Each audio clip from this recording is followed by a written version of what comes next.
Okay, it's 11 o'clock. Good morning, everybody, and welcome to this webinar. I'm Steve Holliday. I'm the president of the Energy Institute, and I'm delighted to be the chair for this.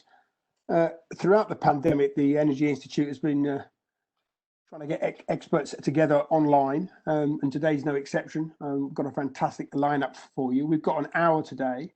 As I said, got a great panel who I will introduce shortly. You'll see the agenda on the screen in a moment. So after some introductory words from me, we'll get into some inputs from our four panelists, and then I have 20 minutes at the end for a question and answer session. In terms of the questions, if you look at the chat line on your screen and click on the chat, you'll find underneath there a name questions. So if you could stick your questions in there and put them up at any stage from now onwards, that's fine. If your question is for a specific speaker, if you could just note that at the end of the question, that will help me. Otherwise, I'll do my best to direct the question to the person who's best to actually answer it. So just a little bit of context, I think, which I suspect for everyone who's signed in for here today is probably unnecessary as you all think about net zero. And it's astonishing how quickly that phrase has just entered into our lexicon, isn't it? You know, it wasn't that long ago. 80% was seen by many as a huge challenge set out in 2008. Net zero passed through the House, you know, really quickly. Everyone committed to it.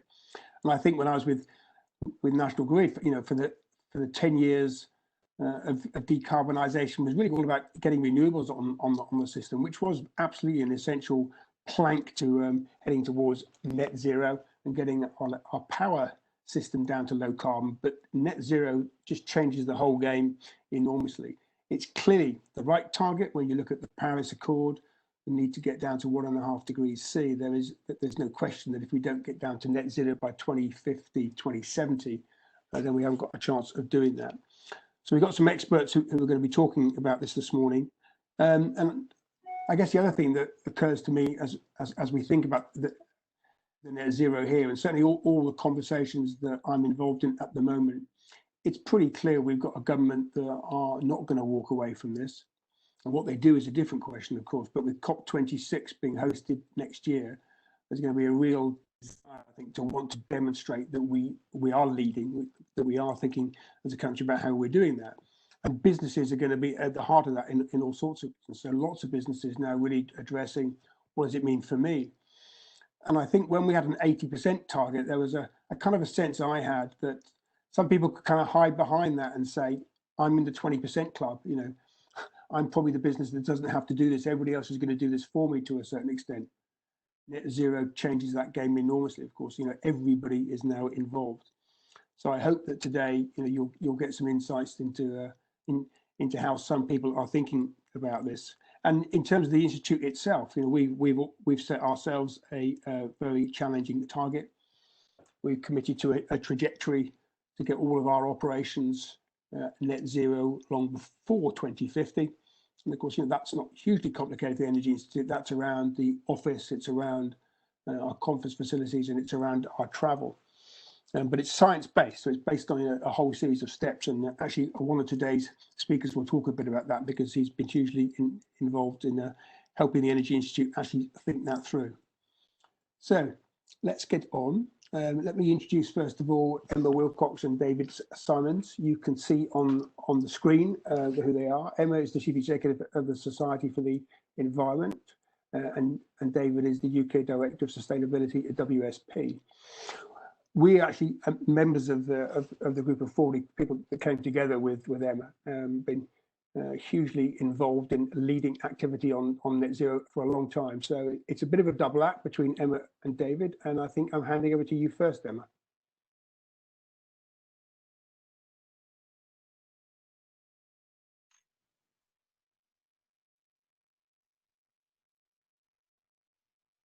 You're still muted.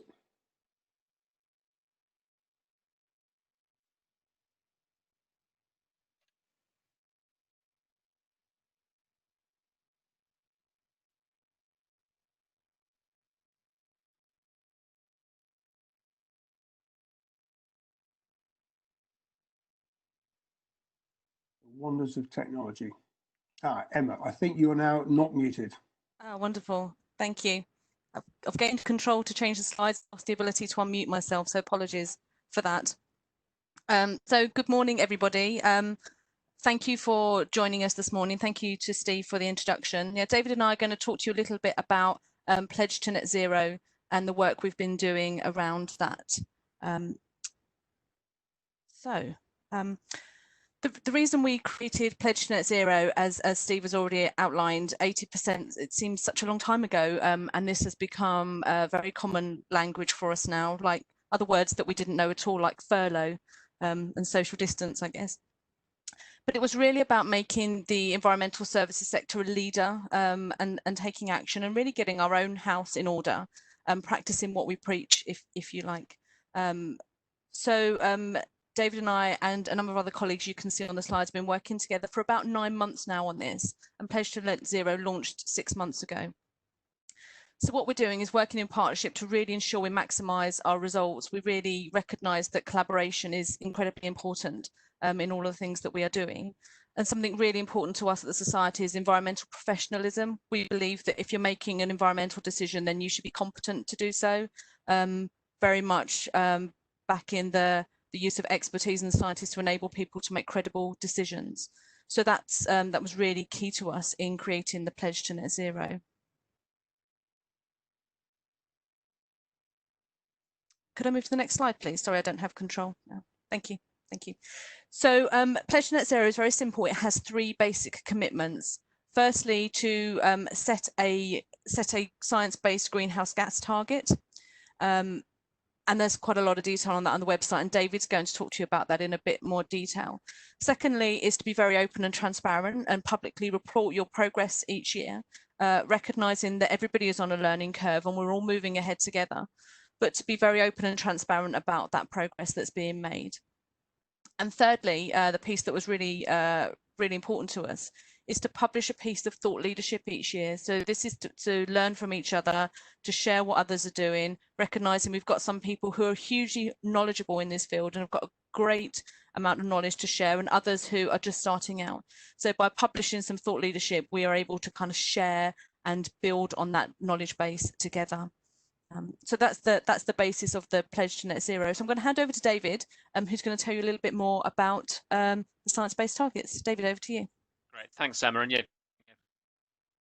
the next slide, please. I just want to give you a very brief overview of what those of what the three targets are. So we wanted to keep this very simple, very plain English.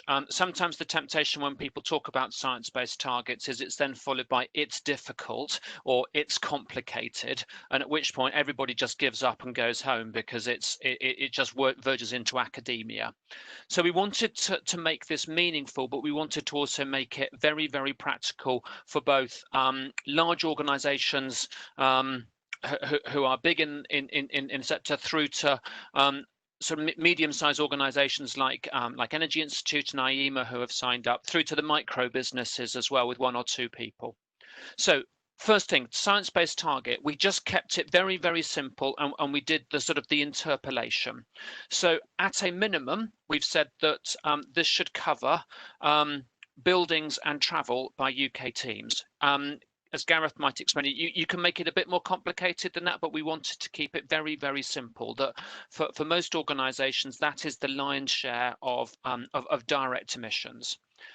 And then to commit to reduce those emissions by an absolute minimum of at least 2.5% a year. And you can see in the table that corresponds to the well below 2 degrees alignment in terms of limiting impact of climate change. We wanted the focus to be on absolute, so there is offset that we're not going to eliminate that, but at least 2.5% of that has to be delivered by direct action. Organic growth is in science-based, that's not a reason to rebase, but of course if you buy somebody through an acquisition, then that can be. If you go to the next slide, please. Then the second piece is on reporting emissions. So again, very, very simple. There is a ton of guidance on that. You can make it simple. There's DEFRA calculators, there's other calculators, or you can make it super complicated. We just wanted to make it very simple. report your emissions, base it on guidance that is already there. And what we really want to do is focus on practical action for reducing it rather than the minutiae of tracking. And then the last slide, as Emma touched on, is just on thought leadership. That as the environmental sector, or indeed sort of Energy Institute and the like, you know, delivering net zero is our core business. So we're already assuming that we are making good progress on that. But we really want each of our now 49 signatories to be publishing something on that. Next slide, please. And then Emma, I think that's back to you. Thank you, David. So as we said, we are now 6 months on. We've just celebrated 6 months. It's been a crazy 6 months, but 49 organisations have now pledged, which is wonderful. But we have ambition for that to be many more. But already that covers 20,000 employees across private sector consultancies, public sector professional bodies, not-for-profits, and others. And what this has also done is really ingrained that dialogue with people. So even though people haven't pledged or are looking at pledging, they're looking at what they need to do and how they can actually make a difference. So I'm just going to tell you a little bit about what we've done at the Society. So next slide, please. So in this context, I'm talking about us as an organisation. We are a small not-for-profit organisation. We have 6 permanent members of staff and an army of amazing volunteers who work for us. So key to us, we had an office. So there's some office and staff commuting. Our main output is printing certificates for people, and we have a number of meetings, whether that's kind of governance type meetings and events as well. So we've been looking at all of that, and we were collating all of our data from 2019. Tricky for us because we're in a serviced office and it's often very hard to get data from landlords. So we see part of our pledge to net zero commitments as influencing the landlord on the decisions that they make as well. Obviously, COVID changes things for us, as it does for all of us. So we're now looking at our new normal, and we're looking at that through a net zero context as well. And actually, COVID has really challenged us on some of our thinking. We were quite a light treading organisation anyway, I would say, but it's really challenged our thinking around our needs to travel. So we have been doing remote audits that we had never done before, and last week we did a remote AGM as well, which we'd never done remotely before. So we're kind of learning with all of that as we go, looking at it again through that context, and then we're kind of moving ahead on that basis. So even as a small organisation, that there are, and as I would consider doing quite well in terms of our sustainability policy, there are things that we have changed and things that we are doing better, and we will keep doing better as well. So back over to David to talk about what WSP are doing as well.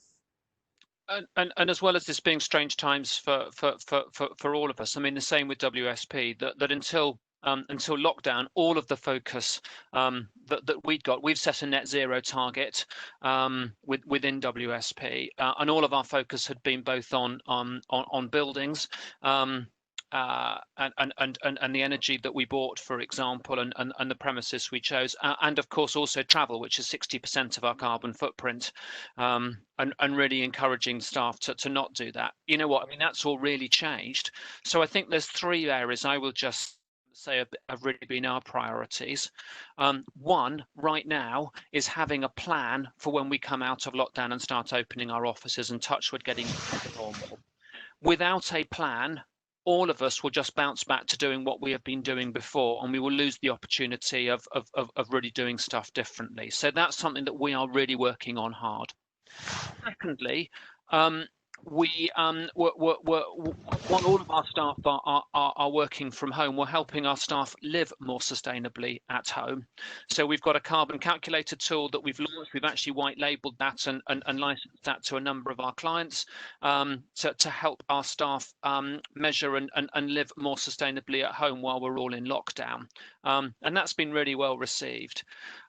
And then thirdly, we are doubling down on the integration of net zero into all of the advice that we provide as well. That's our biggest impact, and our leadership team has really used the opportunity of COVID building back to look to double down on that with us.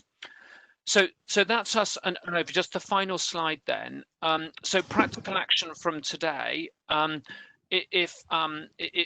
do take a look. pledgetonetzero.org is the website that will tell you more about it. Very, very simple. It's absolutely free to take part and to join up. If you are even loosely involved in the environmental sector or environmental related, well, we would love to have you as part of that, and together we can do great things. Thank you. Thank you very much, Emma. Thank you very much, David. And bang on time, thank you. Let me introduce our next speaker, Gareth Avile. Gareth's day job's actually as a consultant to a number of organisations looking at energy management strategies, and we're very lucky that we had Gareth actually helping the EI with our own targets, as I mentioned earlier. Gareth's also a chartered energy of carbon markets. He's been around this space of energy efficiency and carbon reporting, helping multinationals for a long time, and he's, as I said, and he's one of the teachers on our energy management programs, which I'll talk about at the end. So Gareth, welcome, delighted to have you, and over to you. Thank you, Steve, and thank you for the introduction. So good morning, everybody. As Steve said, I'll talk now about the process that we went through to set the science-based target for the Energy Institute and how that links with the plans for net zero. And my primary aim is actually to demystify the process and show how easy it is to get started. At the beginning of the project, we formed a steering group which would influence the plans for the Energy Institute. And I think it was worth time to spend discussions with that group looking at how the terms of net zero and sorry, I'm not sure if I've got control of the slides or someone else. So if I could have the next slide. Yeah, I suggest you just ask the next slide then, Gareth, please. Yeah. Okay, next slide, please. So we had a steering group that included the finance team and also the head of comms, and everyone was coming to the project from their own angle. It was well worth the time to look at the terms science-based and net zero and how they interact and what they mean. This is a common discussion within the sector, and the Science-Based Target Institute had a webinar late last year. The diagram on the left is from that session, and you can see stages 1 and 2 relate to setting a science-based target. All targets start by setting your baseline emissions, and as soon as possible, but not necessarily at the beginning, ideally they would cover the value chain that your organisation influences. Then you can see you set an ambitious target in line with science to take you down a pathway that you select, and the Energy Institute chose the 1.5 degree pathway. So stages 1 and 2 relate to your science-based target. They convert then, as you're left with your residual emissions, to offset them into a net zero position. I think that's quite a useful summary of how the different terms link together. I work a lot at the moment in the London planning context, and the Greater London Authority for their energy strategy uses a version of the energy hierarchy. That's shown on the right, and it just echoes the same target. Continue with your carbon reductions within your value chain, and once you're left with a very small level of residual emissions, then you convert yourself to net zero with offsetting. So if we look back to stage 1 of the diagram on the left to the baseline, next slide, please. Then I've included the screenshot of the Excel spreadsheet we used to set the Energy Institute's target. And all carbon footprints are built up of your activity data, which would be, say, for example, your electricity and gas consumption in the head office, and things like your passenger kilometres by travel mode in your scope 3, multiplied through with your emissions factor. And you can see here in the first 2 yellow rows, the total for the head office was around 50 tonnes of greenhouse gas equivalent. And in scope 3, there was 307 tonnes for staff travel. If you bear in mind the 307 tonnes for scope 3, that is shown in the next slide. So if we could have the next slide, please. The science-based trajectory, as David said, can seem quite daunting, but actually once you have your baseline emissions, the process of setting your target is very approachable. And in sort of trying to demonstrate the fact, I've used a screenshot from the spreadsheet that's available on the Pledge to Net Zero website. for scope 3, which is the tab we're currently looking at, in row 18, you put in your 307 tons greenhouse gas emissions. Then in row 13, you tell your spreadsheet which year the baseline is, so 2019 in this case. Then, as we discussed already, what's actually needed is an absolute contraction. You can choose different target setting methodologies, but the Energy Institute will follow an absolute reduction and could separately normalize for things like activity or revenue, but not in the target itself. You then tell the spreadsheet which year you're interested in row 14. And if you do this for scopes 1 and 2 and for the different years that you want to have interim targets, on the next slide, please, what you'll see is you come out with your baseline year emissions and your interim years for the target. So you can see on the left, the 2019 emissions for the Energy Institute were roughly 360 tons of greenhouse gas equivalent, and it was split with the majority in staff travel and around 50 tons for the head office. And again, the beauty of the science-based target is they do challenge you to do what's required for the planet to make really ambitious savings. So you can see by 2035, we'll be looking for about a 70% reduction. And that's where I think on the next slide, please, if we just look at some of the options to make those reductions, within the head office, we'll be looking at staff engagement and behavior change. And as an example, the kind of thing that we would consider is if you look at the night line, say the office might be an 8 till 6 office, then the amount of energy used overnight is a good idea of how staff shut the building down. That'd be the kind of thing we look at there. In control strategy and operational optimization, that gets a bit more behind the scenes and looks at the BMS opportunities to make sure that every major use of energy in the building has an owner. That owner knows how the system works and what the operational optimal control strategy is. And they have a role to report the performance of that system and look for opportunities to make savings. The third point is the head office has a solar array on the roof, which provides about 4% of the head office electricity. And again, we'll look to opportunities to either expand or optimize this system. And between those first 3 bullet points, we're hoping that will take the Energy Institute to their 2025 target for the head office. Looking into years beyond there, you could be considering capital investments to the fabric and the systems. But it's also really useful to use your baseline data to target the priority areas, because if you remember, the head office was 50 tons and staff travel was 307. So again, it may not make sense to chase right down to the bottom of the barrel in terms of savings in the head office, where there may be bigger and easier opportunities in scope 3. That's where you can sort of prioritize your target setting or your measures within the target. With the Energy Institute being an international organization, all about connecting people and starting important conversations, I think it's understandable that most of the staff travel emissions relate to flights. And with that in mind, all of these measures relate to reducing flights or using alternative modes of transport or reducing the impact of flying itself. So we've all recently got much more used to using web meetings.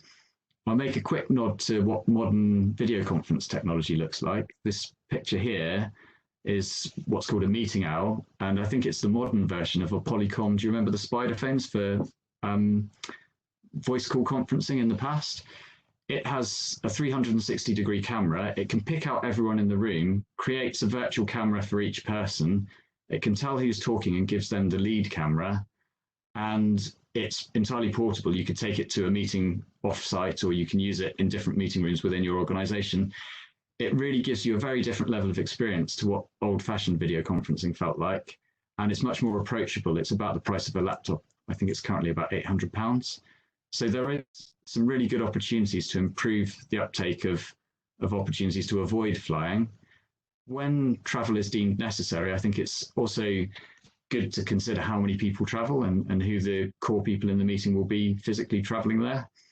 The Energy Institute also uses a travel planner, and when booking the flights or other forms of transport, I think it would be interesting to see if they could find a travel planner who will use both physical and virtual travel, if it was possible to sort of divert people at that last stage when they're making a booking into an online version. That would be really good.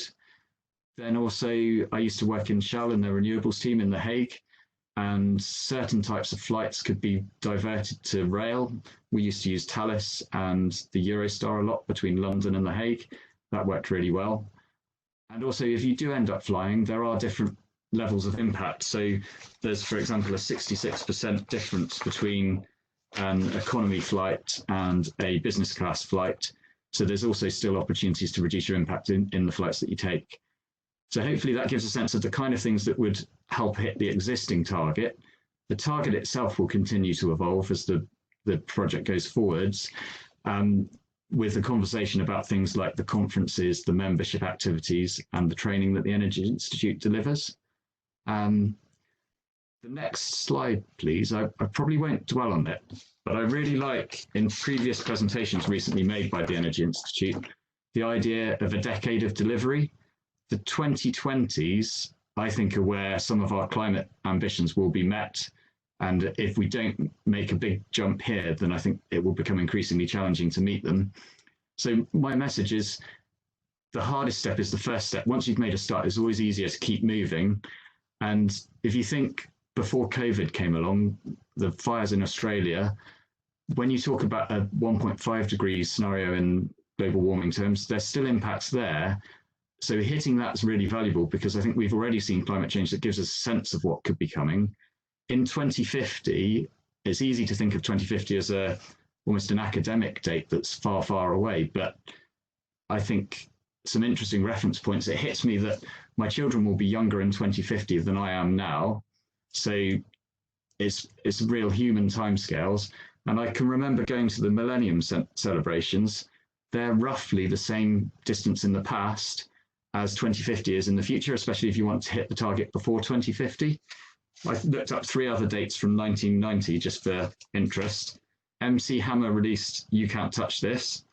Margaret Thatcher resigned, and Nelson Mandela was released from prison. If you can remember any of those dates, that's the same time frame looking backwards as 2050 is looking forwards. So I'm really keen, wherever we get the opportunity, to make this decade count. And in the next slide, I've just got 3 suggestions to get you started.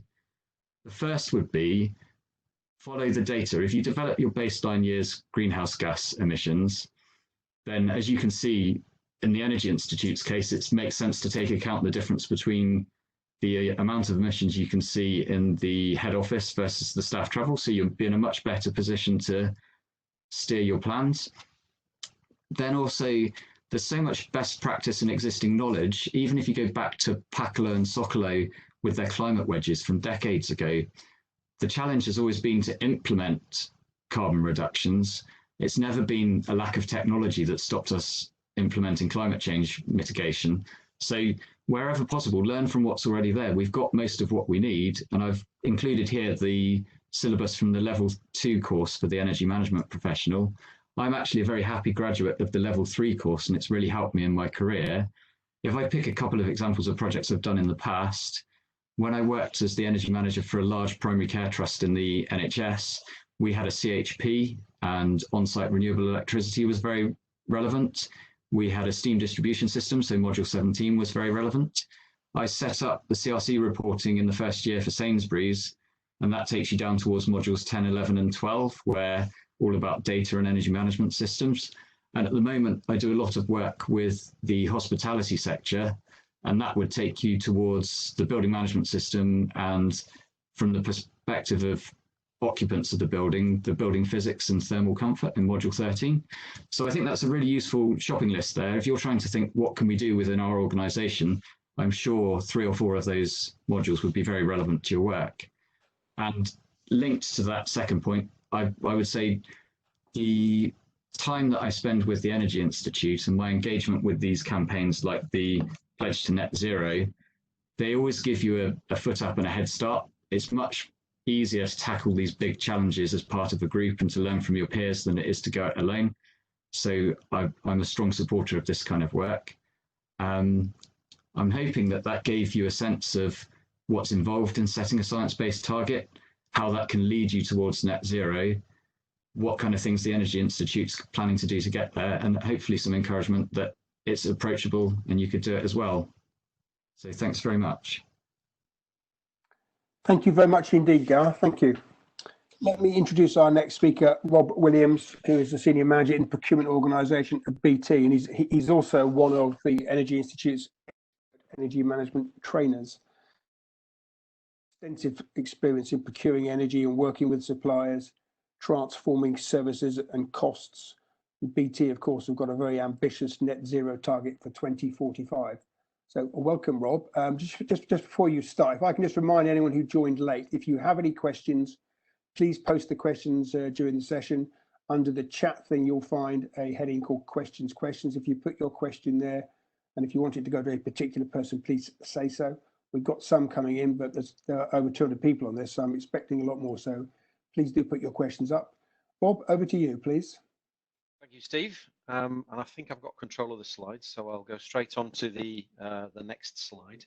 But as Steve says, I lead procurement in BT for three of our key categories: our utilities category, which I'll touch on particularly during this session, power and cooling infrastructure, and also property and FM services, all of which impact on the energy use and sustainability of BT as an organisation globally. Also very proudly an EI trainer. I've worked on some of those modules that Gareth's just flagged up, and I'm a teacher on the level 3 AEM course. So you just need to ask somebody to move to the next slide, as my controls doesn't seem to be working. Thank you. And next slide, please. So the headline here really, I think, is really important in everything that we're talking about. It's fantastic to have so many people on the audience today and presentations from a wide range of organisations. It's about sharing the information that is fundamental in the public reporting behind that. That's fundamental in delivering net zero. Transparency is essential.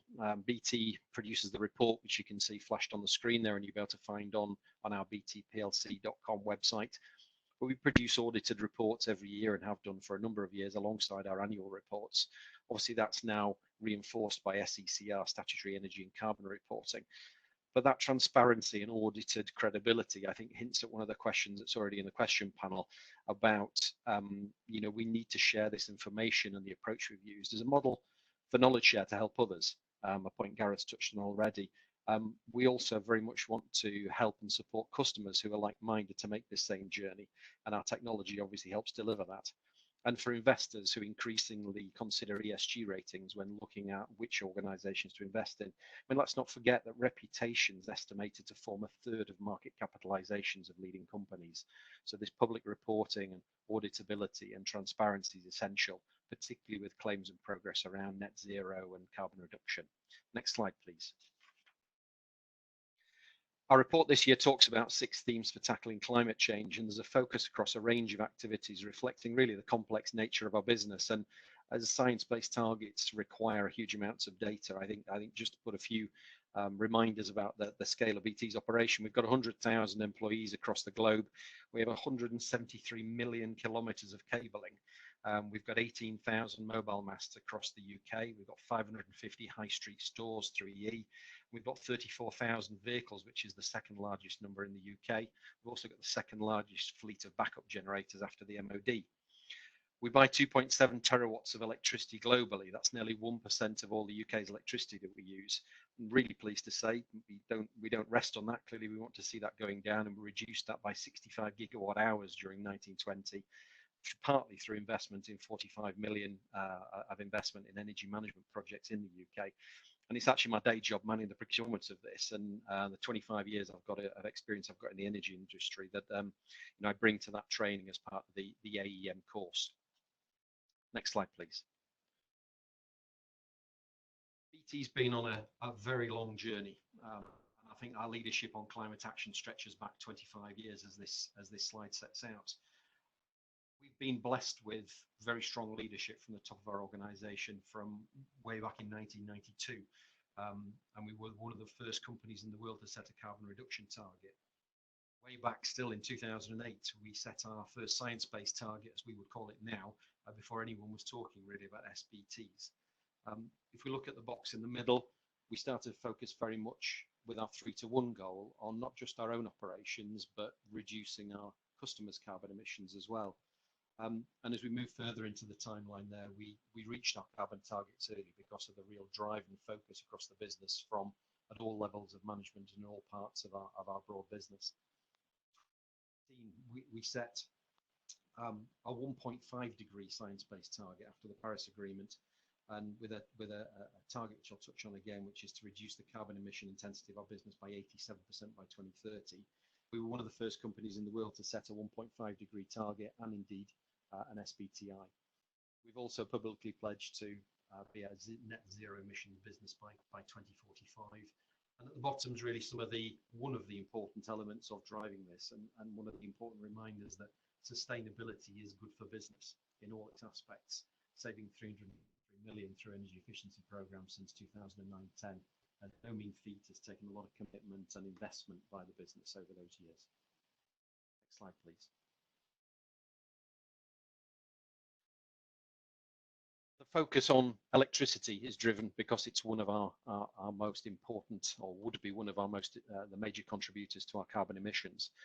That's why most of the focus of procurement, and certainly my role, is looking at that. But as referring back to the 6 elements, we also look at a whole range of other factors that impact the sustainability of our operations. But the focus on electricity is driven by the importance of it to us as a business. You can see on the right-hand side, in considering fully our end-to-end operations and our end-to-end carbon emissions, we now look at the downstream use of that customer has of our product, whether it's your home pump plugged in, or the land services we provide to a business, and the infrastructure we put in an office to power and operate that. Upstream into our supply chain, which is where procurement as a function really start to drive improvements in the end-to-end carbon, is now where most of our carbon emissions sit. The 7% of our own operations reflects where we are in terms of our renewable energy purchasing. We're now over 90% globally of our electricity is sourced from renewable generation, and we have been at 100% in the UK for quite some time. So our 3-to-1 goal now is about helping to reduce customers reduce their own carbon emissions automatically through the use of products and services such as we're using today. But that makes significant contribution not only to our revenue but also to carbon reduction globally. By 2030, as it says in the bottom left there, we're looking to further reduce our own operations, but importantly really take big steps and strides into reducing our upstream carbon impacts on our road towards net zero by 2045. Next slide, please. It's all about the data. I think, as Gareth has set out, the metrics are really important in here. And this data, which is taken from our website, and the spreadsheets and all of the physical data behind that, are downloadable from the retailplc.com site. But you can see there the metrics we've got in terms of and how we've reduced our scope 1, our scope 2, and in scope 3 emissions already. I'll move on to the next slide, please. And really, some of the challenges that we have as a large and global organisation are in that second bullet down there. I'm certainly not going to read through all of the points on here. The multiple global markets, the extent of global travel, despite the services we do, sometimes travel is still required. The vehicle fleet, the standby generation, and actually the building fabric for housing a telco network.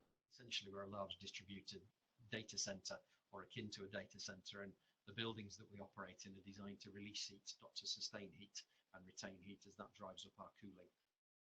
And so the building fabric is one of our biggest challenges, alongside all of the others raised there. But I think we faced a lot of challenges when we first set our targets, because we were essentially early in the journey. I think that the challenges, were around that there was no clear guidance. Well, now there is, taking that second bullet. The third bullet. The fourth bullet, really, there wasn't really a lot of templates to look at. As Gareth said, there's now a lot of opportunity to look at what other businesses are doing, consider how you can move forward. But certainly, looking at the bottom point there, we relied heavily on third parties. We used specialist consultants at the time. But now it's easier because there's lots of examples published. There's lots of experts out there to support all businesses moving forward. Next slide, please. And I think where our challenges remain then are in the 3 items on the slide there. These are the more challenging areas. Almost the move to use renewable energy through UK government policy has been one of the easier drives. the move to low emission or EV vehicles is one of the more challenging, and we've got a fleet that involves HGVs down to mid-size vans. So there are three real areas, and we're looking for cost-effective options for this as well. We need supply chain innovation, and I really genuinely would welcome inputs from anyone on the call who has thoughts as to how to support BT to make this transformation. Next slide, please. So we're focusing on our supply chain carbon emissions. I mean, let's remember that 99% of all enterprises in the EU are SMEs, small to medium enterprises, don't have the resources in-house perhaps and the expertise in-house to deliver what BT has done over the past 25 plus years. I mean, it's essential to engage more and more businesses and public sector organisations in this change. Our supply chain extends globally, many of whom in our suppliers are the same scale and diversity as BT. But we've got many UK SMEs and startups who we want to support, and the middle box really highlights some of the measures we are taking to support our supply chain there. Also recently signed a contract with Nokia, where Nokia, who are network providers, are committed to reducing the energy efficiency of the equipment they provide us to operate the core network. So innovation's key across the supply chain. I mean, we've got the answers we can share with our customers, both large and small, and we're obviously looking for our suppliers to do the same for us. I think the next slide really just touches on some of the benchmarking, and I'll move swiftly over this one, but obviously really proud of the awards that BT's gained through the hard work we've put in, but that gives very visible benchmarking of performance, which of course when the board sees you at number 1 or number 2, next year number 3 is not acceptable. So it does put the organisation under pressure to maintain. Internal metrics are also key, and having board support there. I think this question, does your board have a scorecard line which is strongly linked to sustainability that drives that through the business? And I think last but one slide. I think collaboration, again, repeating what Gareth said about teaming up and sharing ideas. We're looking to simply communicate the principles of sustainable development into our supply chain, and to help them take the development steps from basic to sector leading and to world class. And really some of the organisations that we partner with are flagged on that. And I'm just going to finish on the last slide with one, I think, really important point, that the management vision must be captured to make this drive. Our purpose statement is stated on there: we connect for good. And that really captures the linking between the commercial objectives of the organisation with the societal imperatives. And I think to successfully deliver a science-based target really does need this clear purpose to drive the whole business in the same direction. Thank you. Okay, thank you very much indeed, Rob. Right, I'm going to go on to questions. As I've said before, if you've got any questions, do please post them, or I've got quite a number that have come in. Unsurprisingly, I think quite a few questions that I wouldn't say. Panel of members, if you can make sure you don't shuffle any paper, please. Thank you. A number of questions that are just really clear about what net zero is really all about. So let me start with one from Sarah Jolliffe. Whilst net zero as a concept is well-meaning, it strikes me as yet another green label, particularly enabling companies to claim zero carbon on the back of substantial offsetting, particularly when not used with science-based targets. So, Gareth, can I ask you to respond to that, please? If you can. I think I agree with Sarah's comment towards the end of her question, which is particularly when not used in line with SBTi. If you couple a net zero ambition with science-based targets, you put yourself on a very strict and aggressive reduction pathway before you get to offsetting and net zero. And that's sort of, I say, offsetting is fine as part of a balanced diet.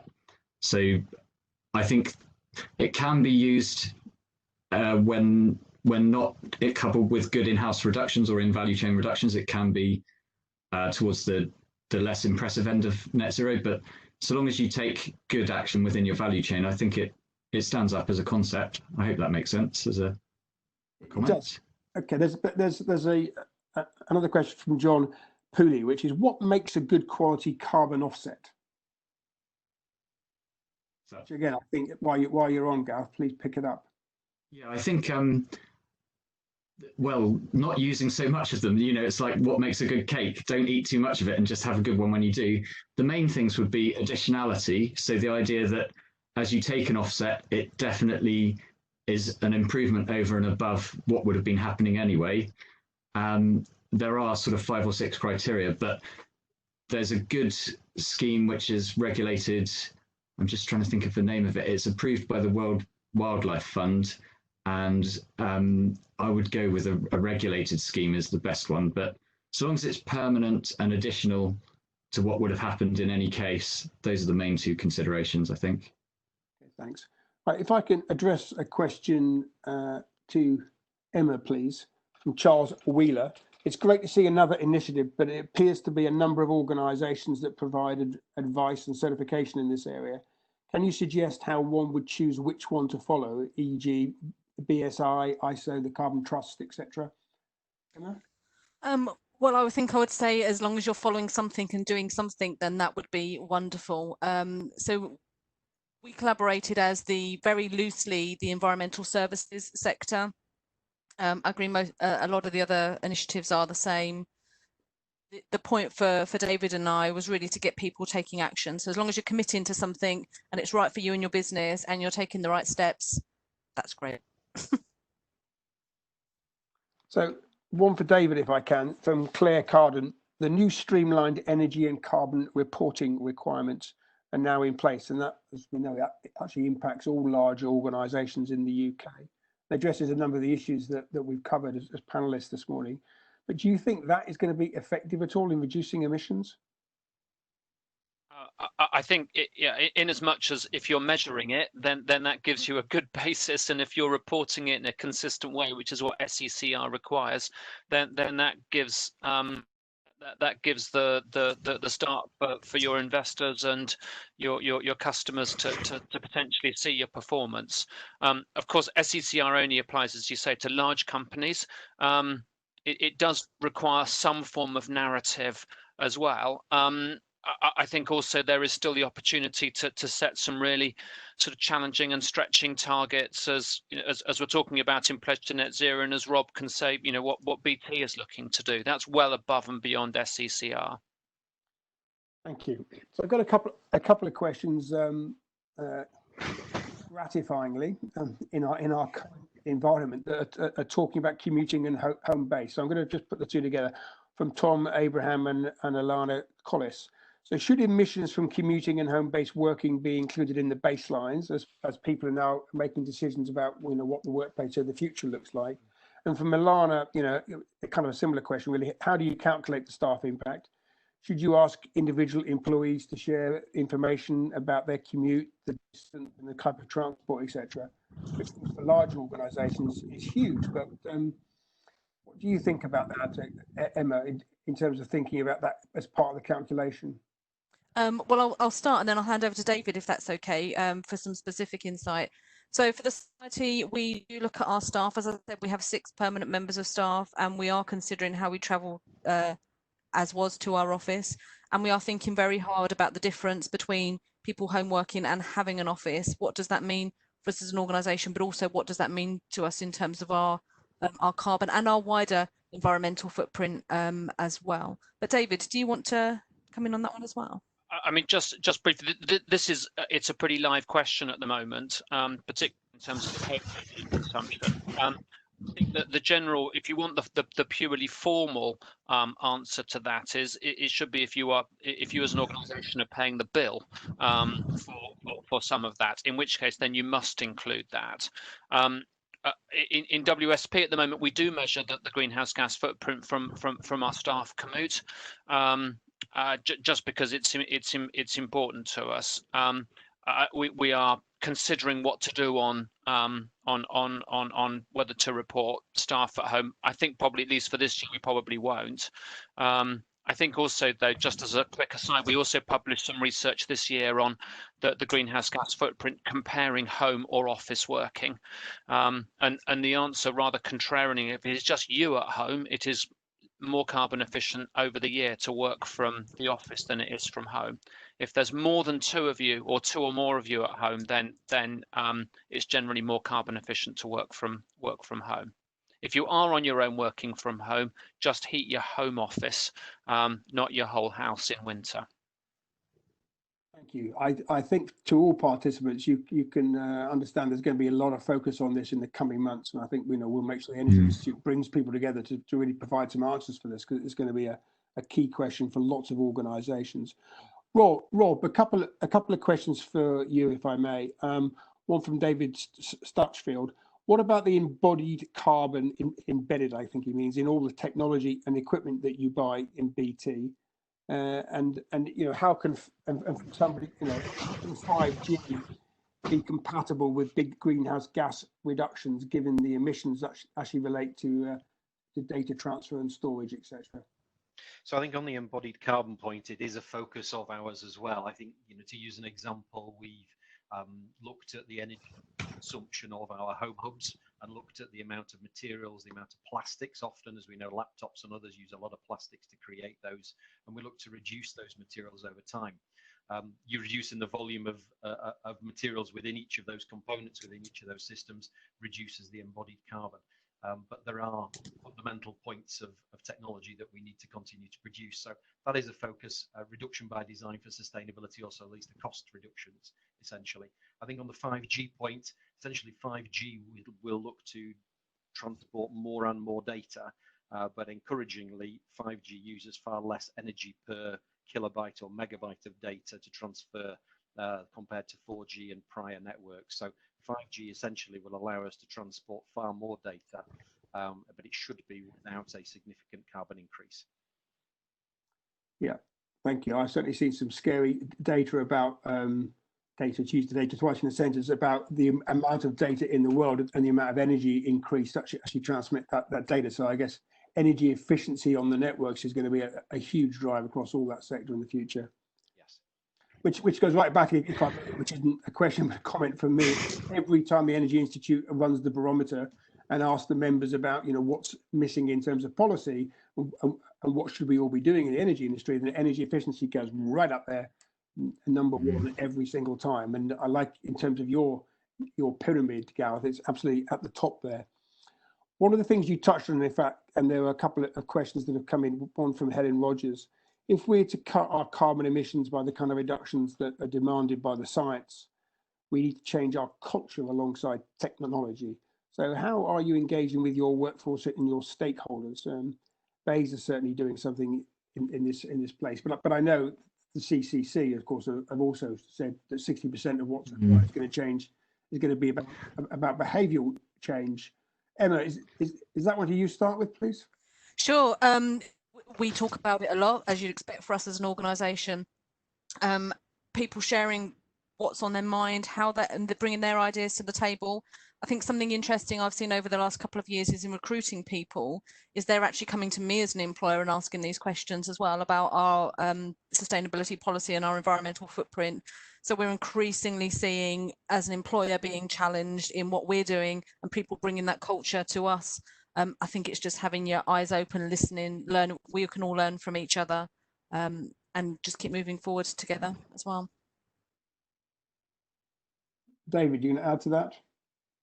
Yeah, I mean, if I look at WSP, for our 50,000 staff, getting them involved is utterly critical. So I touched a bit on in terms of helping them reduce their impact when they're working at home. But our biggest opportunity is a program that I lead called Future Ready, which is all about challenging and inspiring every one of our staff to see the future more clearly, and then giving them the freedom and challenging them to get their Brunel back to design for that future, as well as just following the design codes and design standards. That includes net zero, that includes climate change, that also includes wider aspects about wider society and future technology as well. Thank you. I've got a question from Katerina Steer. Are penalties envisaged for companies who do not respect their commitments? Gareth? Within the pledge to net zero specifically? Yeah. I'm not sure. I don't think that is, because I'm not the person setting the schemes, but I don't think there is. I think it's more about getting started. I don't think we've envisaged flogging people if they sign up and then can't meet it. No, but no, we would. Yeah, we're very much a reward rather than penalise culture for pledge to net zero. Yeah, I mean, I think if I may, I'm not supposed to answer questions myself, but you know, I mean, it's been amazing in the course of the last literal year or 18 months how much ESG has gone up. You know, all the criteria from all the world's largest investors. So you know, I think that is going to be focused. So they're not, you know, what can they do ultimately is sell the stock of the company. But I think as companies set themselves targets. These are not wishy-washy targets. They're going to be held to account by investors increasingly going forward, as they are for other targets in a sense. So I'm not sure there's a penalty as such, but I would be pretty confident actually the world has moved a big step in the last 18 months. People who set a target like you're saying today are going to be really held to account going forwards. I think the only other comment, probably customers. If customers start to make decisions on the sustainability of organisations, that will drive businesses even further. And if, again, the point I made at the start about the transparency and accountability, customers will hold businesses to account as much as investors and regulators. They will. So can I just turn to, I mean, this is always where things, you know, get a bit complicated when we start to talk about scope 3. So let's just pick up a couple of questions here, but just before I do, Gareth, as I've got your face in front of you right now, someone put a question about what was the difference in flight class make to emissions in terms of fuel. You fueling the weight of the passenger, not the space. So I think what's interesting is when the passenger doesn't have much weight themselves, the emissions are probably mostly related to getting a flight from one place to another. And actually by class, the thing that makes a big difference is the number of people you can fit in a plane. Carbon emissions are measured per passenger kilometre. So effectively what you're doing is you're taking the emissions of flying a plane from one place to another and dividing it by the number of people on the plane. So when you're sitting business class with your, you know, big armchair, then it's a very different experience to sitting cattle class, for want of a better word, and you're all packed in. That's just much more carbon efficient in terms of the number of people transported for the emissions per flight, if you see what I mean. Okay, right, so Mick, I'm on to scope 3, and I'm not quite sure who to actually fire this at, so whoever comes up first, please pick it up. But from David Stutchfield, how do you set the limits of reporting? He says our scope 3 procurement is estimated at 110% of scope 1 and 2 plus travel. I suspect that's true for a lot of organisations. You know, if they can assess their scope 3, it's absolutely enormous. So they're grappling with it. So, you know, how are businesses going to get their hands around scope 3? I've always thought it's a balancing act, really. You have to start with practicing what you preach. So sometimes how much effort you put into scope 3 will depend a little on how much progress you've made in scopes 1 and 2, is one way of thinking of it. And then I suppose as you reach further and further into scope 3, the level of control and influence you have diminishes. So there isn't really a black and white answer to the question, but if you think it doesn't necessarily make sense to prioritize scope 3 before you've got scopes 1 and 2 at least under control in one form or another, that's a starting point for how to transition between the two. And then think about where you're most likely to have control or impact on the situation and what level of emissions that is. So I would calculate a scope 3 very broadly and then use that to inform your decision making. You can always estimate a very broad scope 3 footprint and then say, well, these are the biggest bits that I'm most likely to influence and I'm going to target those first. There isn't really a straight answer to the question. No, I think it is. Does anyone else on the panel want to come in on scope 3? David? I mean, I think, like you said, there's for scope 3, there's what you buy, and I think, yeah, my focus there is just focus on the big stuff. You can spend ages measuring it, but also just qualitative. You with some small expertise, you can find that out. There's guidance in SBT, science-based targets, on what scope 3 to include. I think for WSP, the biggest scope 3 we have by a mile is the advice that we give to our clients, and so yeah, that is where we are focusing, because that's also most immediately relevant to our clients. Okay, thank you. So last question, that's just come in. It's hard to know exactly right now how our organisation will get to net zero. How can we overcome concerns at the senior level about the unknown aspects of CapEx and competitiveness when trying to get their commitment? Can I put that one to you, Rob, please? I think the lessons that have been learned by many organisations and the examples we've given about the benefits that have been accrued by companies who've taken these steps are probably the best place to start.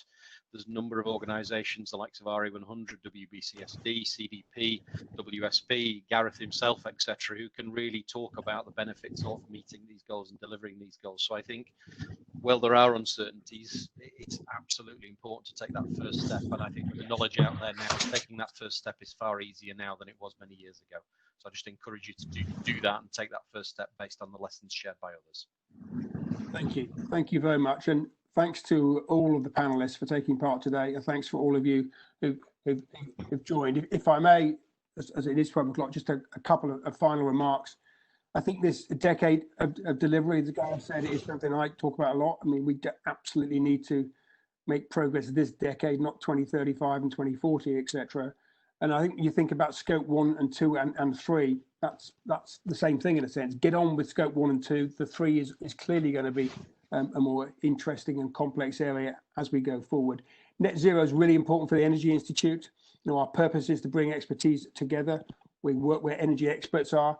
We still provide the help and support to the traditional industries that manage conventional fuels, but we've been actually pivoting as an organisation into the new industries. So half our members today actually come from all the new low carbon industries. We've ramped up our role in health and safety on onshore and offshore wind and hydrogen and carbon capture and storage, etc. And we are the market leader in energy management. So you've seen two of our panelists who are experts in that field, running our chartered energy management qualifications. So we're going to be at the centre of trying to professionalise the net zero, not pretending to know all the answers, but certainly bringing people together. And this is just the first of those. So thank you ever so much for joining today. I hope you will start, as David said up front, to start to make some commitments and realise the fact that it is hard to map out the whole journey at the moment. We really need to start making the progress now. The fact that you're on as a participant today is a great start. So thank you for joining us. Hope you found it very useful and stay safe. Thank you.